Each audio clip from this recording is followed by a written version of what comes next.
ચાલો મિત્રો, હવે છે ને પ્રેક્ટિકલ સ્વાધ્યાયની આપણે શરૂઆત કરવા જઈ રહ્યા છે મિત્રો. બહુ જ નાનું અને સરળ ચેપ્ટર છે આ.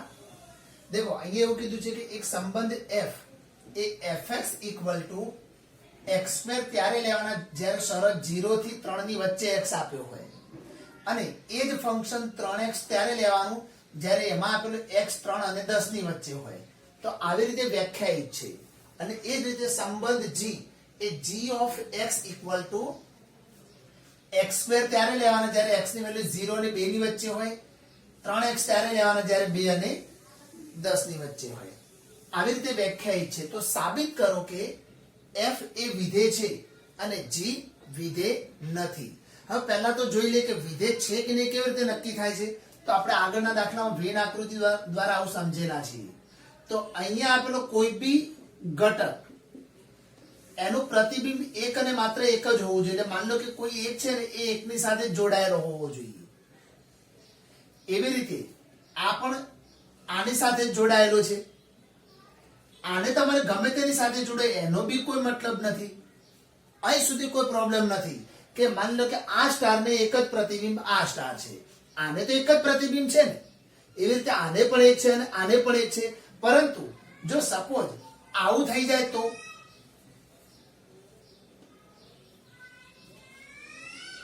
તો ચાલે કે ના ચાલે? ચલો ધ્યાનથી જુઓ. આપણો મતલબ શું છે કે એક જ પ્રતિબિંબ હોવું જોઈએ. તો આને કેટલા પ્રતિબિંબ છે જુઓ. એક આ સ્ટાર પણ એનું પ્રતિબિંબ બની ગયું અને આનું પ્રતિબિંબ આ સ્ટાર પણ બની ગયું. જો આવું આવે તો એને ફંક્શન કહેવાય નહીં, એને વિધેય ના કહેવાય. બરાબર? તો હવે આપણે જોઈએ. દેખો, આ fx ની વાત કરીએ આપણે, તો x² ની વાત કરીએ, એમાં 0 થી 3 ની અંદર કોઈ બી કિંમત મૂકીએ આપણે, અને 3x માં 3 થી 10 ની અંદર કોઈ બી કિંમત મૂકીશું. યાદ રાખજો. ચાલો આપણે જોઈ લઈએ fx. જો અંદાજે જુઓ, સૌથી નાનામાં નાનું 0 અને મોટા 10. કોમન કોણ છે? 3. તો આ 3 માટે મેઇન વસ્તુ જોવાની હોય, બીજા બધામાં તો અલગ જ આવતું હોય. ચાલો f(0) લઈ લઈએ આપણે અહીંયા આની અંદર. તો શું મળશે આપણને? x², એટલે કે 0 નો વર્ગ શું મળશે? 0. એટલે 0 ની સામે કોણ આવ્યું? 0 આવ્યું. બરાબર? જેમ કે અહીંયા 0 મૂકો તમે તો સામે કોણ આવશે? એની સાથે 0 જ કનેક્ટ થશે, બીજું કોઈ નહીં થાય. એવી રીતે 3 કોમન છે, તો 3 છે ને એ આમાં પણ મૂકવાના અને 3 આમાં પણ મૂકવાના છે. તો ચલો આ 3 ની વાત કરીએ તો x² વાળા x² ની અંદર મૂકી દઈએ તો એ x નો વર્ગ, એટલે કે 3 નો વર્ગ થશે તો શું મળશે? 9. અને હવે આ 3 મૂકીએ આની અંદર, f(3) સામા મૂકીશું 3x માં, તો 3 × 3 તો પણ શું આવ્યું? 9 આવે. તો 3 ની સાથે 9 જ કનેક્ટ થાય છે. જુઓ, તો સપોઝ આની અંદર 3 હોય તો સામે કોણ કનેક્ટ થશે? 9 જ. એટલે એક ઘટકને એક જ પ્રતિબિંબ આવ્યું. બરાબર? હવે છેલ્લા 10 પણ જોઈ લઈએ. ચાલો, તો f(10) લઈ લઈએ. તો 10 સામાં મૂકવાના, આમાં મૂકવાના હોય, તો 3 × 10 બરાબર 30. તો જુઓ કે f ના પ્રત્યેક ઘટકને એક જ પ્રતિબિંબ મળે છે. અને કેટલાથી કેટલામાં? 0 થી 10 માં, દરેકમાં. તો દેખો, દરેક માટે એક સંકેત છે મિત્રો, પ્રત્યેક x. આને શું વાંચશો તમે? પ્રત્યેક x. 0 થી 10 ની વાત કરીએ છીએ. 0 થી 10 માં f ને એક જ પ્રતિબિંબ છે, એક જ પ્રતિબિંબ મળે છે. અને માટે f એ વિધેય છે. ઓકે? શા માટે વિધેય છે હવે તમને સમજ અહીંયા પડી ગઈ હશે. ચલો આપણે આને લૂછી દઈએ. હજુ આગળ જોઈએ. હવે બીજા ભાગ માટે જો, એટલે જલ્દી ખબર પડશે તમને. હવે g(x) માટે, આ કોના માટે હતું? fx માટે. અને હવે લઈશું g(x) માટે. ચલો એમાં કેટલેથી 0 થી 10 જ લેવાના, પણ કોમન ઘટક 2 છે. આ વસ્તુ ધ્યાન રાખવાની. ચલો 0 અપ્લાય કરો અહીંયા. g(0) લઈ લઈએ. x² માં મૂકવાના છે આપણે. અહીંયા 0 નો સ્ક્વેર શું મળશે? 0. એટલે 0 સાથે કોણ કનેક્ટ થયું? 0. એક ઘટક સાથે એક ઘટક જ કનેક્ટ થાય છે, કોઈ ટેન્શન નથી. ચલો 2 લઈએ તો 2 આમાં પણ છે, 2 આમાં પણ છે. એટલે આ 2 ની વાત કરીએ તો આની અંદર મૂકીશું. તો g(2) અહીંયા x સ્ક્વેર માં મૂક્યો તો અહીંયા 2 નો વર્ગ શું મળશે 4 એવી રીતે આ બે આમાં મૂકીશું તો g of 2 અહીંયા 3 ગુણ્યા 2 થશે 3x માં તો 3 દુ 6 ચાલો હવે આપણે 10 ની કોઈ જરૂર નથી મિત્રો દેખો અહીંયા 2 ની સાથે 4 કનેક્ટ થાય છે આ રીતે જુઓ 0 મૂકીએ તો સામે કોણ કનેક્ટ થયું 0 કોઈ ટેન્શન નથી પરંતુ 2 મૂકો તો સામે 4 અને 6 બંને કનેક્ટ થાય છે અહીંયા તો એકને કેટલા પ્રતિબિંબ મળે છે 2 પ્રતિબિંબ મળે છે તો પછી એને વિધેય કહેવાય નહીં બસ આ સિમ્પલ ગણિત છે આનું અહીં 2 ને 2 પ્રતિબિંબ 4 અને 6 મળે છે અને માટે g એ વિધેય નથી ધેટ્સ ઇટ ઓકે છે મજાનું ચાલો જોઈએ આગળ ચાલો બીજો દાખલો જોઈએ fx = x સ્ક્વેર તો f of 1.1 minus f of 1 upon 1.1 minus 1 શોધો તો દેખો આપણે fx આપેલું છે અહીંયા x સ્ક્વેર હવે x ની જગ્યાએ આપણે 1.1 લઈએ તો અહીંયા f of 1.1 બની જાય આપણી જોડે તો એ શું આવશે 1.1 નો સ્ક્વેર એટલે કેટલો આવશે 1.21 એટલે f of 1 લઈએ આમાં અહીંયા 1 મૂકીએ તો અહીંયા 1 નો વર્ગ થશે તો શું મળશે 1 મળશે હવે આની અંદર એપ્લાય કરી દઈએ જે શોધવાનું છે તો f of 1.1 minus f of 1 upon અહીંયા 1.1 minus 1 આની અંદર ચલો f of 1.1 કેટલા આવે છે તો 1.1 નું ફંક્શન છે 1.21 ઓછા f of 1 કેટલા આવે છે 1 નો વર્ગ 1 નીચે 1.1 માંથી 1 જાય તો શું વધે 0.8 હવે 1.21 માંથી 1 જાય તો શું વધે 0.21 અને નીચે વધશે 0.1 તો શું હશે 2.1 આ બંનેનો ભાગાકાર કેટલો આવી જશે 2.1 બહુ સિમ્પલ ને મજાનો દાખલો છે ચલો એના પછી નંબર 3 જોઈ લઈએ આપણે fx આપેલું છે x² + 2x + 1 / x² - 8x + 12 નો પ્રદેશ શોધો હવે પ્રદેશ એટલે શું તો x ની અંદર તમે શું મૂકી શકો તો x માં તો કોઈ બી કિંમત મૂકી શકાય એટલે આનો પ્રદેશ બહુ સિમ્પલ છે કે સીધું જ લખી શકાય કે ડોમેન આપણા f નો ડોમેન એટલે કે પ્રદેશ શું હોઈ શકે r માંથી તમે કોઈ બી કિંમત મૂકો શું વાંધો છે તો ડાયરેક્ટ આન્સર છે પરંતુ એક શરત છે શું શરત છે કે આમાં એવી કિંમત તમે ના મૂકી શકો કે જેથી એનો છેદ છે ને 0 થઈ જાય તો આનો છેદ 0 ના થાય એવી r માંથી કોઈ બી કિંમત તમે x ની જગ્યાએ મૂકી શકો અને x ની જગ્યાએ જે કિંમત મૂકીએ છીએ એને તો પ્રદેશ કહેવાય અને જે જવાબ આવે એ એનો વિસ્તાર કહેવાય પરંતુ આપણે વિસ્તાર તો માંગ્યો જ નથી તો શું મૂકી શકાય કોઈ બી મૂકી શકાય સિવાય કે એનો છેદ 0 ન થવો જોઈએ x² - 8x + 12 not equal to 0 છેદ 0 ના થવો જોઈએ જો છેદ 0 થઈ ગયો તો એ અવ્યાખ્યાયિત બની જાય ઓકે તો હવે આપણે 12 ના ભાગ પાડો કે જેનો સરવાળો 8 થાય તો 6 દુ 12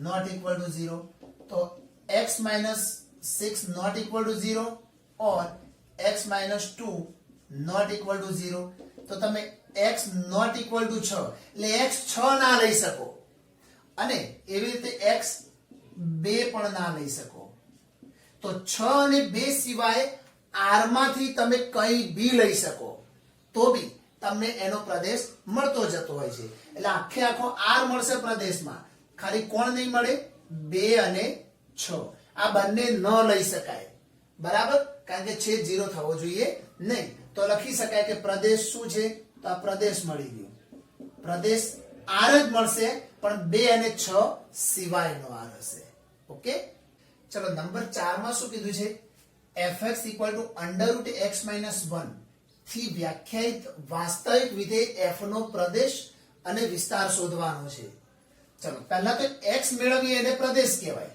અને y મળે એને વિસ્તાર કહેવાય આ વસ્તુ ધ્યાન રાખજો તો જે અંડર માં આપેલી વેલ્યુ છે x - 1 એ ઓલવેઝ 0 કે તેથી મોટી હોય આપણે વર્ગમૂળની કોઈ જરૂર નથી મિત્રો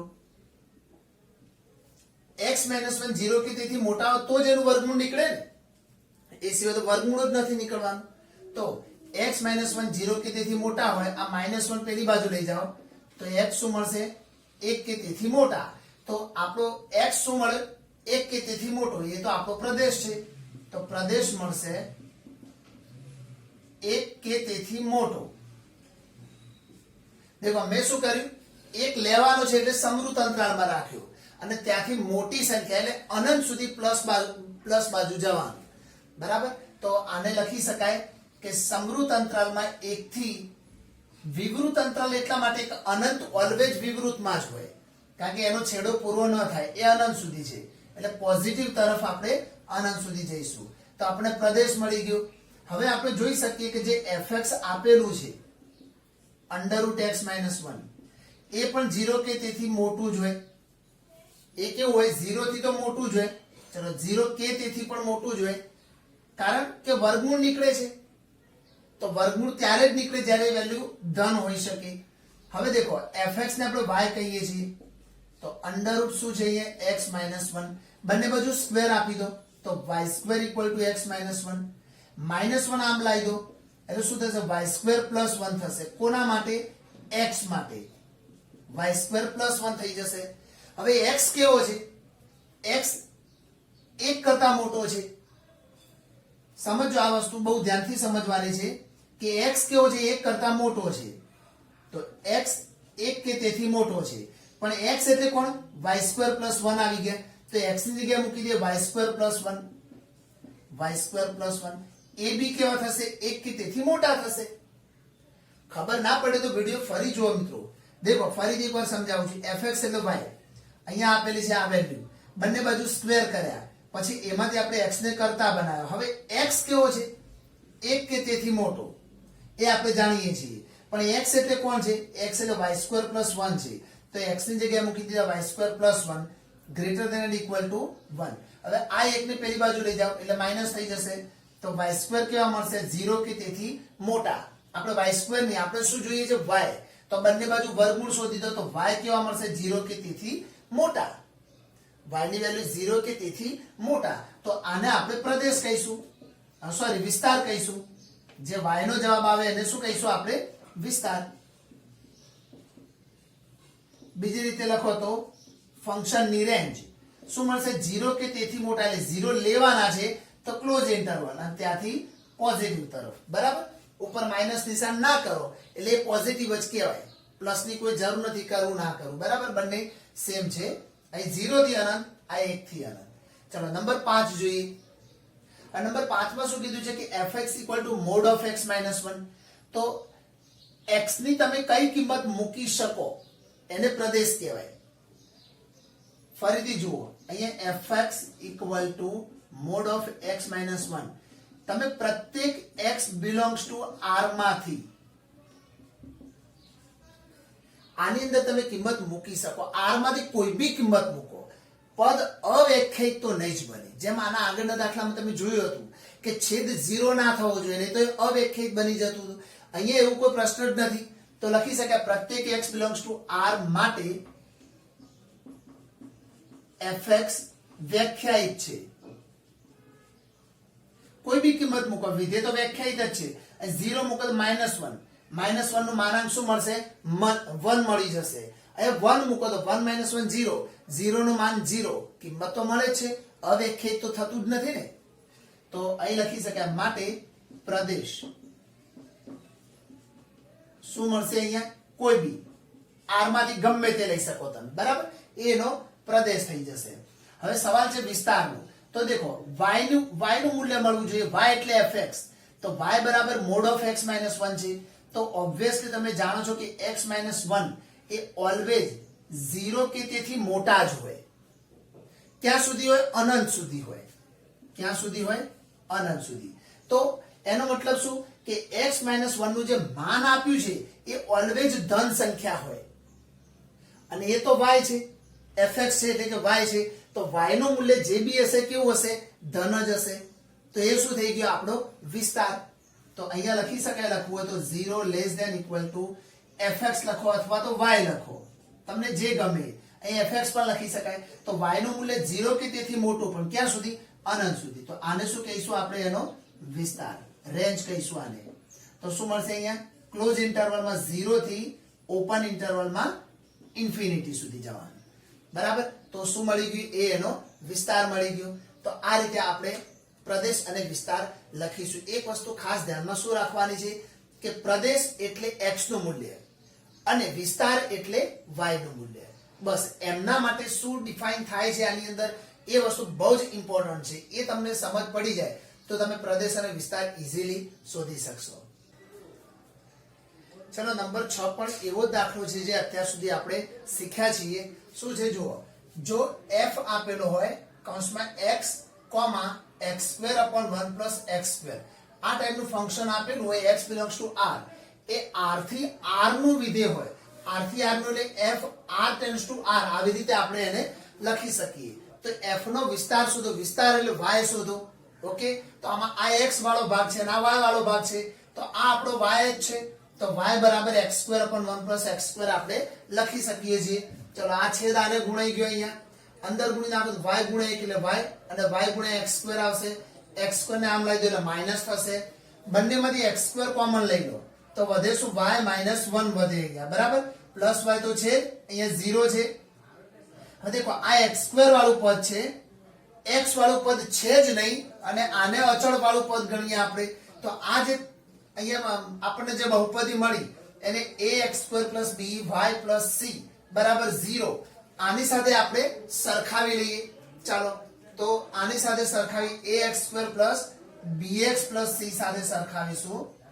બરાબર, y નહીં. હવે આની સાથે આપણે સરખાઈ લઈએ તો દેખો x² નો સહગુણક a કહેવાય, તો આ રહ્યો y - 1. હવે મને એમ કહો કે જો દ્વિપદી હોય તો ક્યારે x² નો સહગુણક 0 હોય?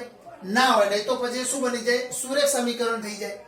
એટલે x² નો સહગુણક a ક્યારે 0 ના હોય. અને આની સાથે સરખાવો તો એ કોણ મળે? y - 1. તો y - 1 0 ના હોય, -1 પેલી બાજુ તો y ≠ 1 થઈ જાય. ઓકે, ધડાધડ સમજી લો મિત્રો. હવે ડેલ્ટા ક્યારે 0 ના હોય? 0 થી મોટો જ હોય, કારણ કે એને વાસ્તવિક ઉકેલ મળવાના છે. તો ડેલ્ટા નું મૂલ્ય 0 કે તેથી મોટું હોય. આના માટે આ તમે આગળના ધોરણમાં ભણી ચૂક્યા છો. ડેલ્ટા એટલે b² - 4ac, એનું મૂલ્ય 0 થી મોટું હોય. b એટલે x નો સહગુણક, આમાં x નો સહગુણક છે જ નહીં એટલે 0 થઈ જશે. 4a એટલે x² નો સહગુણક y - 1, અને c એટલે અચળ પદ. કોને અચળ ગણવાના છે? y ને. અને 0 કે તેથી મોટું હશે એટલે -4 * y, આ બંનેનો ગુણાકાર આવશે. y - 1 0 કે તેથી મોટા આવશે.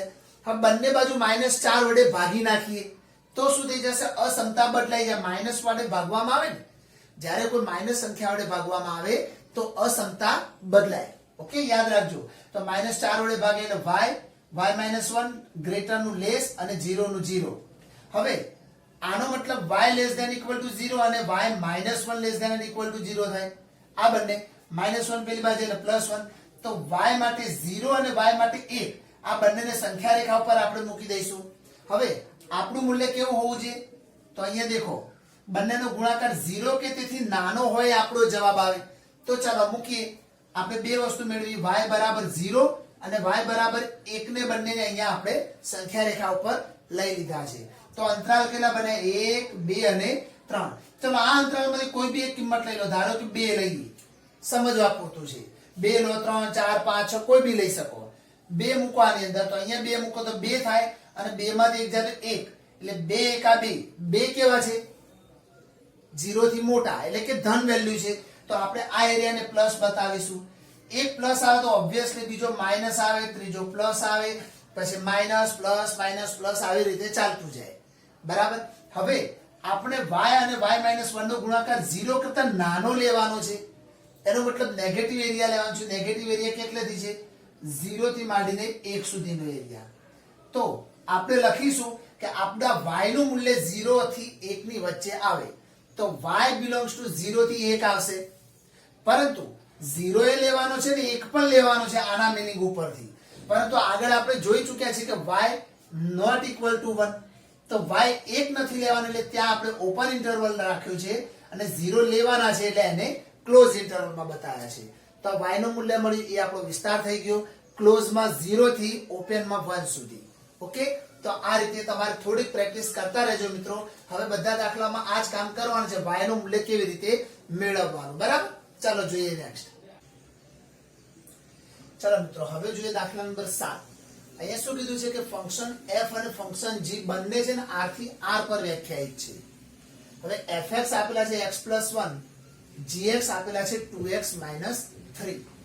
હવે આ રીતે બંને વિધેય વ્યાખ્યાયિત છે, તો શોધવાનું છે f+g, f - g અને f/g. આ આપણે શોધવાનું છે. ઓકે, તો દેખો આપણને અહીંયા કહી દીધું છે કે ફંક્શન f છે એ r થી r પર વ્યાખ્યાયિત છે અને ફંક્શન g પણ એવું છે, એ પણ r થી r પર વ્યાખ્યાયિત છે. આ બંને ફંક્શન r થી r પર વ્યાખ્યાયિત છે.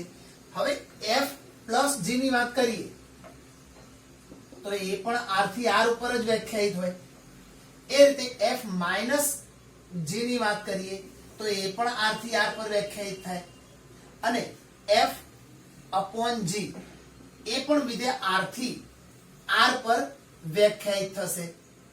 ઓકે, હવે જોઈએ જ્યારે f + g શોધવાના હોય તો એને આ રીતે લખવાના મિત્રો તમારે.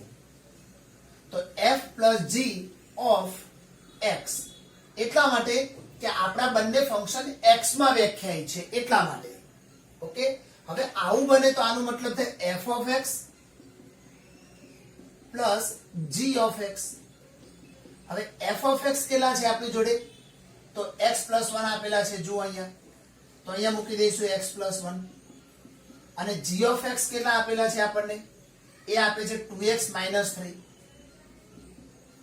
તો અહીંયા 2 ને 3x અને 1 માંથી 3 જાય તો 2. તો આ જે જવાબ મળ્યો કોનો મળ્યો આપણને? f + g. ઓકે, એવી જ રીતે હવે f - g ની વાત કરીએ તો સેમ પ્રોસેસ થશે. અહીંયા બી અહીંયા x આપી દઈશું આની સાથે, તો બનશે f of x - f of g. ચાલો, fx કેટલા છે? x+1 છે અને fg કેટલા છે? તો 2x - 3 છે અહીંયા. તો કૌંસ ખોલીએ તો x+1 - 2x + 3. તો આ રીતે આપણને મળશે અહીંયા.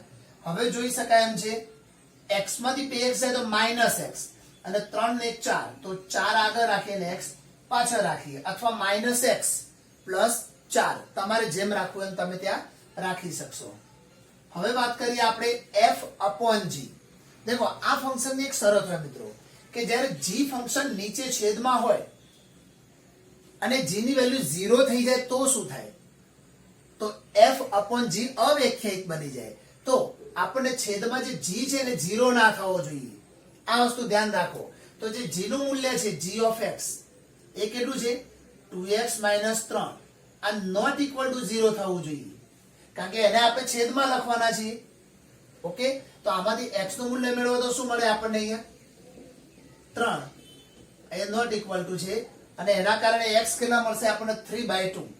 તો x નોટ ઇક્વલ ટુ 3/2. તો x ની વેલ્યુ 3/2 ના હોવી જોઈએ. તો એનો મતલબ આપણા ફંક્શનમાંથી તમારે 3/2 લેવાના નથી, એમને માઈનસ કરી દઈશું આપણે.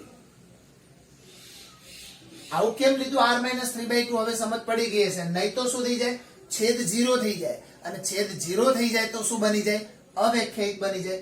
તો હવે આપણે લખીશું f/g of x. તો મૂલ્ય મળશે fx/gx. ચલો, fx ની વેલ્યુ શું છે? x+1 અને g of x ની વેલ્યુ છે 2x - 3. આ જવાબ આવી ગયો. સરળ લખી શકાય કે ભાઈ x નોટ ઇક્વલ ટુ 3/2. શા માટે 3/2 નથી લેવાના? તમને સમજ પડી ગઈ હશે, બરાબર? નહીં તો એનો છેદ 0 થઈ જાય એમ છે એટલા માટે. ઓકે, ચાલો જોઈએ નેક્સ્ટ. ચલો મિત્રો, હવે જોઈએ નેક્સ્ટ નંબર 8. એક ફંક્શન આપેલું છે અને એની અંદર ક્રમયુક્ત જોડ આપેલી છે કે 1 1 2 3 0 - 1 -1 -3.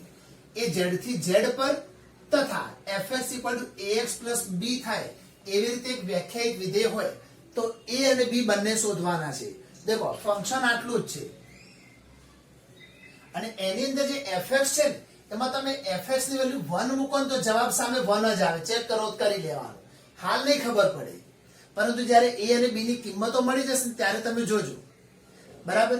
એવી રીતે જો 2 લેવામાં આવે તો જવાબમાં 3 મળે.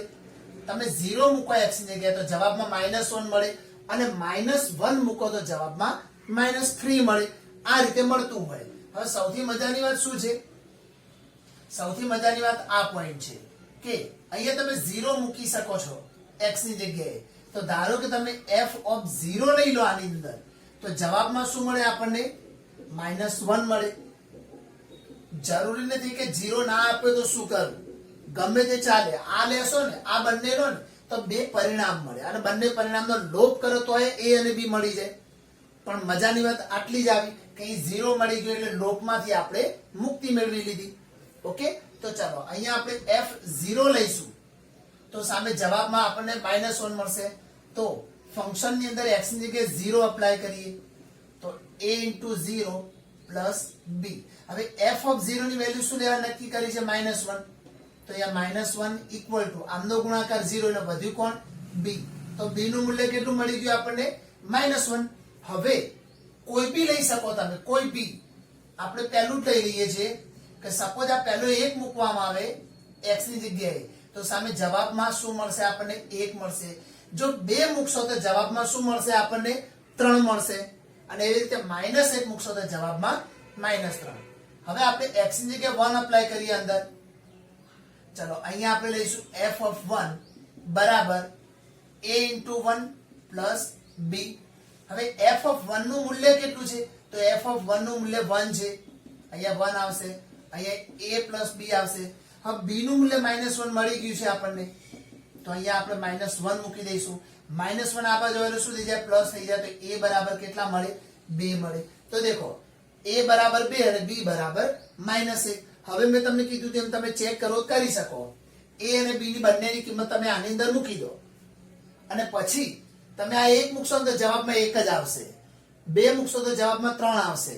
0 મૂકશો તો જવાબમાં -1 આવશે. એવી રીતે તમે પ્રદેશમાંથી કોઈ કિંમત મૂકશો તો સામે વિસ્તારમાં તમને એનો જવાબ મળી જશે. ઓકે, ચાલો જોઈએ નેક્સ્ટ. હવે આપણે ચાલો હવે દેખો મિત્રો, સવાલ સમજી લેજો. મેં ગણીને તૈયાર રાખ્યો છે કારણ કે બિલકુલ સિમ્પલ છે. આ r એ n થી n નો સંબંધ છે. એનો મતલબ જે ઘટકો લઈએ બધા નેચરલ નંબરમાંથી લેવાના છે, પ્રાકૃતિક સંખ્યાઓમાંથી લેવાના છે. એક રિલેશન એવું છે જ્યાં a અને b એવી રીતે સેટ કરવાના છે કે બંને લેવાના તો n માંથી જ છે, પણ a બરાબર b² થાય. a અને b² બંનેનું મૂલ્ય સમાન થાય ને એવી ક્રમયુક્ત જોડ ab આપણે લેવાની છે. સવાલ સમજી લેજો એકવાર વ્યવસ્થિત. અને એવી રીતે આપણને વ્યાખ્યાયિત ફંક્શન આપેલું છે. તો નીચેના 3 વિધાનો આપેલા સત્ય છે કે નહીં આપણે ચકાસવાના છે. ચલો પહેલું વિધાન શું કહે છે? પહેલું વિધાન છે કે પ્રત્યેક a belongs to n માટે a belongs to r. તો બંને સેમ ટુ સેમ r થવો જોઈએ. હવે ધ્યાનથી જોજો, a અને a નો મતલબ શું? b ની જગ્યાએ શું હોવું જોઈએ? a હોવું જોઈએ. પરંતુ આપણને એ શું કહે છે? b² કહે છે. આવું શું સમજો થોડું. ધારો કે તમે 3 લઈ લીધા n માંથી. 3 લો, 4 લો, 5 લો, 2 લો, જે લેવું એ લઈ શકાય. બરાબર. આપણે 1 નહીં લઈએ. 1 થી શું થશે? બધા વિધાનો સત્ય થઈ જશે. પરંતુ આપણે બધા જ અંકોથી, એટલે કે 1 2 3 4 એમ દરેક સંખ્યાથી જે બનતું હોય એ સાચું કહેવાય. કોઈ એક અપવાદ રૂપે જો એ સત્ય વિધાન બતાવતું હોય તો આપણે એ ગણતરીમાં લઈશું નહીં. બરાબર. તમે 2 લઈ શકો, 3 4 5 જે લેવો. મેં 3 લીધા છે. હવે a અને b એવા મળે જેથી a બરાબર b² થાય. હવે આવા શોધો. ચાલો, તો a ની જગ્યાએ તમે 3 લો તો અહીંયા 3 નો વર્ગ થાય, કારણ કે b ની જગ્યાએ શું લેવાનું છે? 8 લેવાનું છે. તો a² જ થવો જોઈએ સામે. તો a બરાબર a², એટલે કે a² એટલે 9 થશે. તો બોલો a અને a સમાન થાય છે? નથી થતા. હું ફરીથી સમજાવું છું આ વસ્તુ, ફરીથી સમજજો. આપણે a અને b લેવાના છે, બરાબર અહીંયા. પરંતુ આપણને શરત શું કીધી છે? અહીંયા જુઓ, a અને અહીંયા b ની જગ્યાએ શું આપ્યું છે? a. એનો મતલબ a ની જગ્યાએ b² કહેવાય. અહીંયા b² મૂકી દેવાના. તો a, b². ઓકે, પરંતુ એ અને બી બંને એ માટે જ લેવાના છે. એટલે જો ધારો કે તમે એ બરાબર 3 લઈ લીધા, એ બરાબર શું લઈ લીધું 3 અહીંયા, તો અહીંયા આપણે એ ની જગ્યાએ આપણે બી સ્ક્વેર મૂકવાના છે, એ વસ્તુ સમજો. તો અહીંયા મૂકી દો 3, તો સામે એ સ્ક્વેર એટલે કે 3 નો વર્ગ, તો એ જે જવાબ મળ્યો એને આપણે બી સ્ક્વેર બોલીશું હવેથી. તો એ બરાબર બી સ્ક્વેર આવું થાય છે? નથી થતું. દેખો 3 does not equal to 9. તો આ વિધાન કેવું થઈ જશે? સત્ય નથી. હજુ આમાં બહુ સમજ ના પડે તો હજુ બીજા બે જોજો, બહુ ધ્યાનથી સમજજો, ખબર પડી જ જશે. ચલો, એ અને બી એવા લો કે જે આર માં હોય. આર માં હોય એટલે એનો મતલબ શું? આ રિલેશન માં હોય. બી અને એ એવા લો જે રિલેશન આર ની અંદર હોય. ચલો જોઈએ. ધારો કે એ બરાબર 9 અને બી બરાબર 3 છે, તો અહીંયા મૂકી દો એ ની જગ્યાએ 9, બી ની જગ્યાએ 3 અહીંયા મૂકી દીધા આપણે. પરંતુ આ જે મૂક્યા ને આપણે, એ તો આની અંદર મૂક્યા, પરંતુ આપણું એબી નું રિલેશન આ ટાઈપનું છે. એબી નું રિલેશન કઈ ટાઈપનું છે કે એમાં રહેલા એ અને બી કેવા હોવા જોઈએ? તો બી નો વર્ગ કરો તો એના જેટલો જ જવાબ આવવો જોઈએ. બી નો સ્ક્વેર કરીએ તો એના જેટલો જ જવાબ આવવો જોઈએ. એવી રીતે એ બી લેવાના છે. તો દેખો એ ની જગ્યાએ 9, બી ની જગ્યાએ 3. હવે તમે બી નો વર્ગ કરો, એના જેટલો જવાબ આવે છે? તો બી નો વર્ગ એટલે કે 3 નો વર્ગ શું થશે? 9. શું એના જેટલો જ આવે છે? હા, આવે છે. તો આ જે 9 3 વાળી જે એક પેર આપેલી છે, ક્રમયુક્ત જોડ, એ રિલેશન આર માં છે. ઓકે, સમજ પડે છે? ના ખબર પડે તો વિડિયો ફરીથી જોજો મિત્રો, ખબર પડી જ જશે. હજુ જોઈએ, ચાલો આગળ. અહીંયા હવે આપણે શું કરીશું? એ ની જગ્યાએ અહીંયા ઊંધું કરવાનું કીધું છે. જુઓ, બી એ એટલે બી ક્યાં મૂકવાનો? આગળ. એટલે જે બી માટે ધાર્યું એ ક્યાં મૂકવાનું? આગળ. એ માટે શું આવશે? તો 9 આવશે. એટલે એ ની વેલ્યુ 9. એટલે આ જે 3 અને 9 નું રિલેશન છે હવે આની સાથે સરખાવવાનું, એ બી સાથે. તો હવે વિચારો તો આને એ બોલવાનું ને આને બી બોલવાનું. ભલે એની ગોઠવણી આપણે જે સવાલ પૂછ્યો છે ને એના ઉપરથી મૂકી, પરંતુ આપણે રિલેશન તો આ ટાઈપનું જ આપેલું છે આખે આખું. ઓકે, તો અહીંયા હવે આ એ છે ને આ બી છે. હવે મને એમ કહો કે એ બરાબર બી સ્ક્વેર નું રિલેશન આમાં સચવાય છે કે નહીં? તો આ એ છે એટલે એ 3 અને આ 9 ને બી કહેવાય, તો બી નો વર્ગ 81 થશે. તો 3 અને 81 સમાન થશે ના. તો દેખો એ બી આવે છે આ રિલેશન પ્રમાણે, પણ ઊંધા કરો બી એ તો આ રિલેશન માં આવશે નહીં. માટે વિધાન કેવું થઈ જશે? અસત્ય. ચાલો આમાં જોઈએ. અહીંયા શું કહે છે? એ બી રિલેશન માં આવે એવી રીતે તમે પસંદ કરો. એના સોરી પછી બી થી સી એટલે કે બીસી પણ રિલેશન આર માં આવે એવી રીતે તમે બી અને સી પણ ધારી લો. અને હવે તમે બતાવો કે એ અને સી શું એ રિલેશન આર માં આવે છે? જો આવતા હોય તો વિધાન સત્ય અને ના આવતા હોય તો વિધાન અસત્ય થઈ જશે. તો ચાલો આપણે એ ની જગ્યાએ શું ધારી લીધું? 16. બી ની જગ્યાએ શું ધારી લીધું? 4. હવે આવી રીતે ધાર્યા પછી શું આપણું આ રિલેશન જળવાય છે? એ અને બી એટલે એવી રીતે સેટ થવા જોઈએ કે એ બરાબર બી સ્ક્વેર થવા જોઈએ. તો એ બરાબર આ 16 એ છે, બી સ્ક્વેર થવા જોઈએ એટલે કે 4 નો વર્ગ થવો જોઈએ. તો આ બંને સમાન થાય છે. તો એનો મતલબ કે આ જે 16 અને 4 જે એ બી વાળી પેર લીધી હતી એ રિલેશન આર માં આવશે. એ અને બી બિલોંગ્સ ટુ આર થઈ જશે. બરાબર. હજુ આગળ જાઓ. હવે બી બરાબર તો 4 જ ધારેલા છે આપણે, તો બી બરાબર તો 4 જ લેવાના.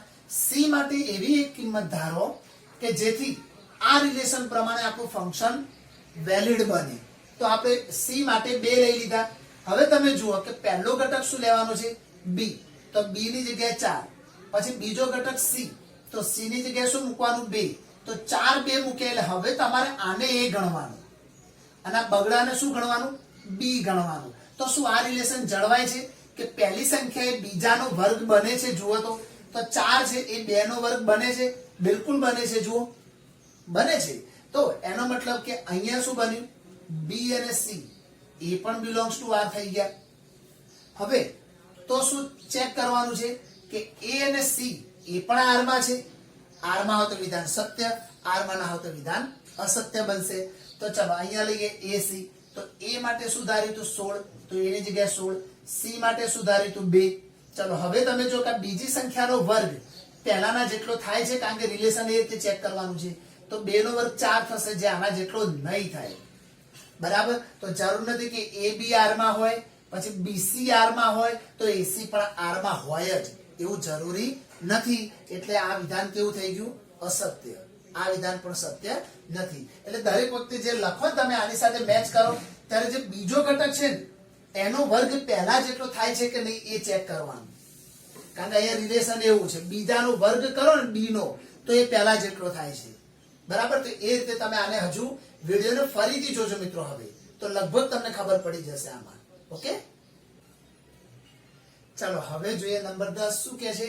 આપણને ઘણ A આપે છે 1 2 3 4 અને ઘણ B આપે છે 1 5 9 11 15 16 અને અહીં એક ફંક્શન આપ્યું છે જે A અને B વચ્ચેનું રિલેશન દર્શાવે છે. દેખો, 1 સાથે 5 આવે તો 1 5, 2 સાથે 9 આવી શકે છે તો અહીંયા 2 9, એવી રીતે 3 સાથે 1 પણ હોઈ શકે. એટલે ગમે તે ટૂંકમાં આ એનો એક ઉપગણ છે. બધા ઘટક નથી લખ્યા, પરંતુ એમાંથી અમુક ઘટકો લખવામાં આવે છે. બરાબર. તો A ક્રોસ B ના ઉપગણો છે આ બધા.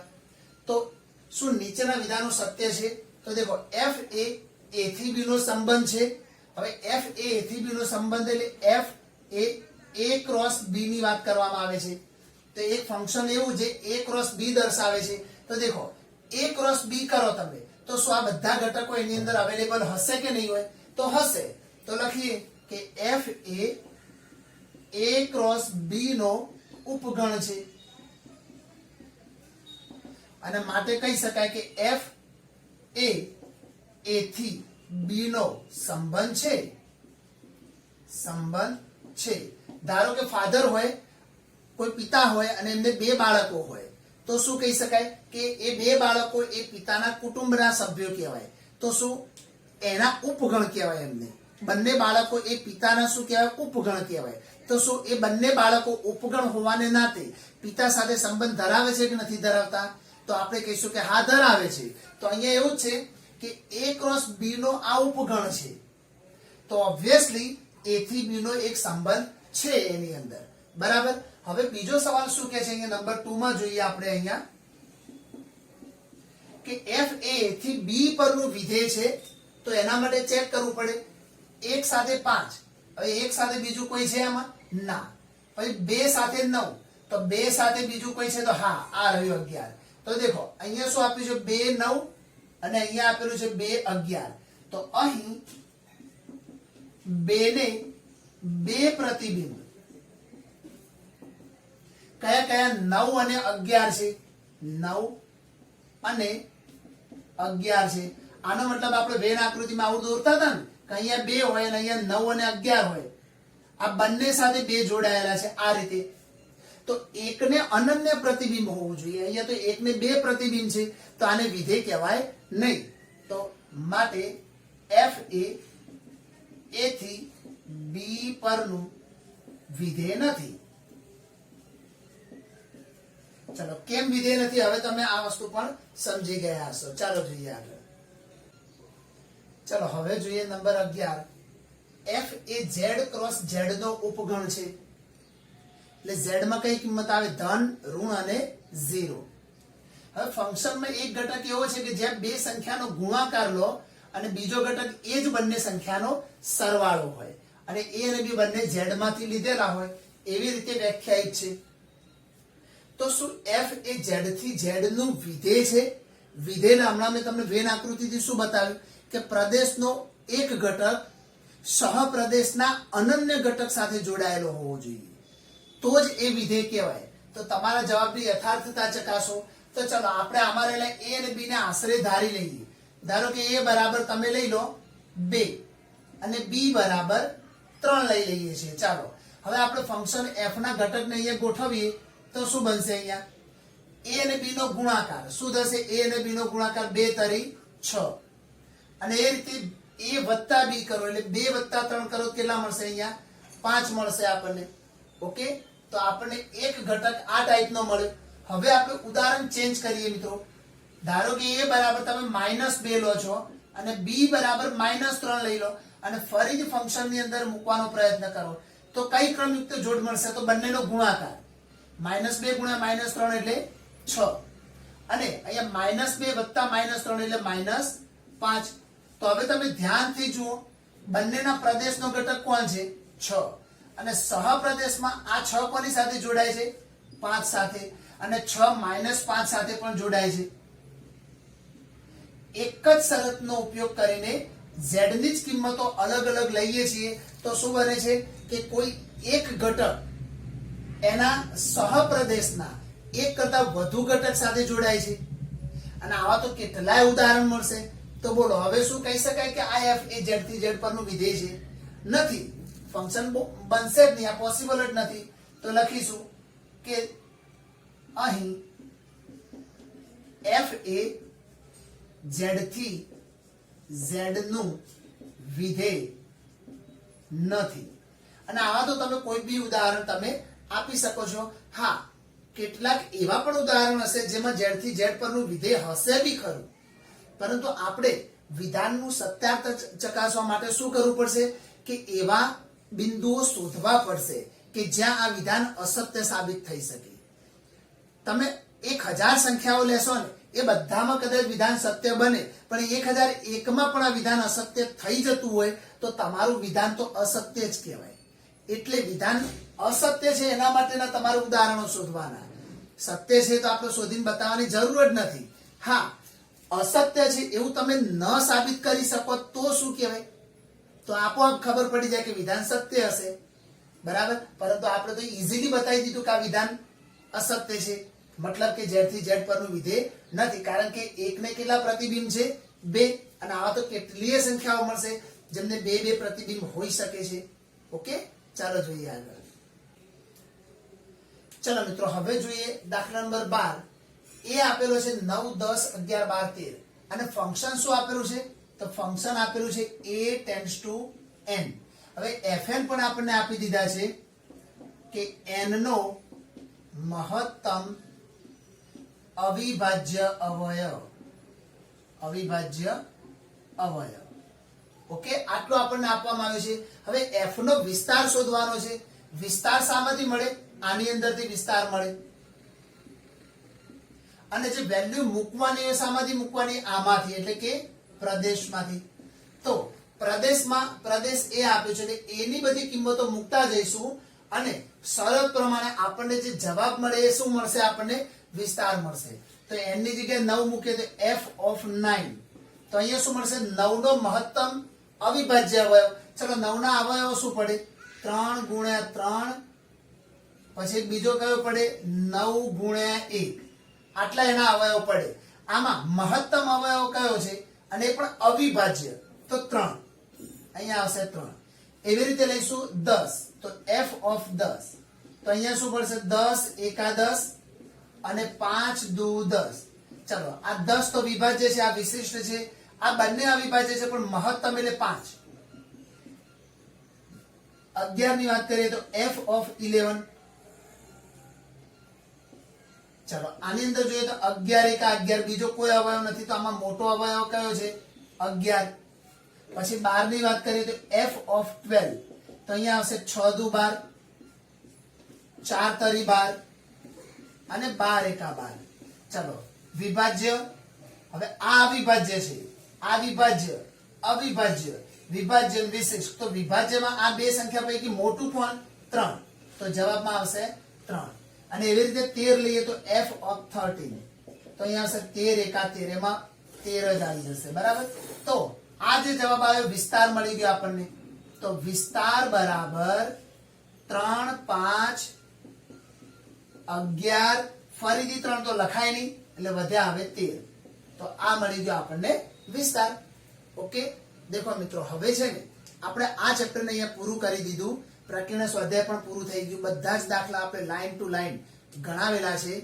ખાસ સૂચના, ડિસ્ક્રિપ્શન બોક્સ દરેક સ્વાધ્યાયની નીચે ચેક કરો.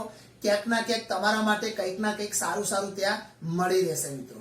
ઓકે, એટલે એકવાર ડિસ્ક્રિપ્શન બોક્સ ખાસ ચેક કરો અને બને તો પ્રકીર્ણ સ્વાધ્યાયના એન્ડમાં તો ખાસ કરજો.